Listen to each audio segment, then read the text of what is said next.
નમસ્કાર મિત્રો, આપ સૌ જાણતા હશો કે પોલીસની પરીક્ષા લેવાઈ પછી ગુજરાતના દરેક વિદ્યાર્થીમાં રોષ જોવા મળે છે, આક્રોશ જોવા મળે છે. એનું મુખ્ય કારણ ગુજરાતીમાં પૂછાયેલા 10 ગ્રામરના પ્રશ્નો બરાબર છે. કારણ કે સિલેબસમાં કીધું હતું કે પેરેગ્રાફ પરથી જવાબ લખવાના છે અને આ લોકોએ સીધું ગુજરાતી ગ્રામર 10 માર્ક્સનું પૂછ્યું છે.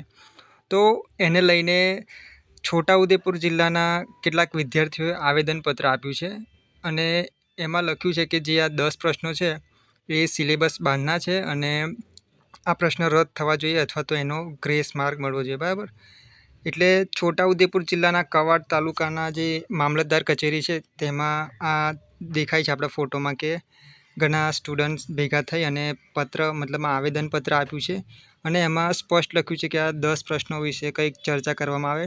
કારણ કે આમાં થયું છે કેવું કે ગુજરાતીના પ્રશ્નોને કારણે આ જે 40% આપણે ક્રાઇટેરિયા છે બરાબર પાર્ટીમાં એ પૂરો નહીં થતો વિદ્યાર્થીઓને, એવું જ કહેવું છે આમાં કે તમે ગુજરાતીના પ્રશ્નો પૂછ્યા છે એના લીધે જે 40% માર્ક્સ મતલબમાં 32 થાય છે એ ગુજરાતી વ્યાકરણના જે 10 પ્રશ્નો છે ને એના લીધે અમારે 40 માર્ક્સ નહીં થતા એવું કહેવું છે.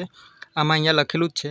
એટલે આવેદનપત્ર આપ્યું છે. હવે જોઈએ કે આગળ શું સરકાર નિર્ણય લે છે અને ભરતી બોર્ડનું પણ શું કહેવું છે એ તો આપણને આવનારા સમયમાં જ જાણવા મળશે. બસ આ તો એક સમાચાર હતા કે મતલબ આવી રીતના આવેદનપત્ર આપવામાં આવ્યું છે. તો આપણે પણ પોતપોતાના જિલ્લામાંથી અથવા તો તાલુકામાંથી આવી રીતને રજૂઆત કરવી જોઈએ એવું મારું માનવું છે. કારણ કે સાચી વાત છે કે 40% ગુણ ન થવા પાછળનું કારણ એ જ છે કે આ જે 10 માર્ક્સ પૂછ્યા છે ને આપણે ગુજરાતી વ્યાકરણના એ જ મુખ્ય કારણ છે. બાકી તો 10 પેરેગ્રાફ પરથી પ્રશ્નના જવાબ પૂછ્યા તો સિમ્પલ વાત છે કે ઘણા બધા વિદ્યાર્થીઓને 32 માર્ક્સ થઈ જાત.